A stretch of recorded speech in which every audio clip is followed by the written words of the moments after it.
మొన్న సుప్రీంకోర్టు దళిత క్రైస్తవుల అంశం మీద ఇచ్చిన తీర్పు మీద దేశంలో సీరియస్గా చర్చ జరుగుతున్న విషయం మనందరికీ తెలుసు.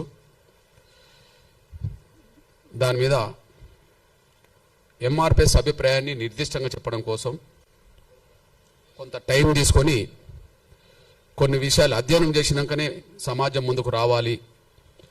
ఏది న్యాయమైతే ఆ న్యాయం వైపు నిలబడాలి, ఏది ధర్మం అయితే ఆ ధర్మం వైపే నిలబడాలి. దాన్ని అడ్డుకునే శక్తులు ఏ రూపంగా ఉన్నా, ఎవరో ఏ పేరుతో ఉన్నా వాటికి తలొగ్గకుండానే ముందుకు సాగాలని ఒక స్థిరమైన నిర్ణయం తీసుకున్నాకనే ప్రెస్ మీట్ పెడుతున్నాం.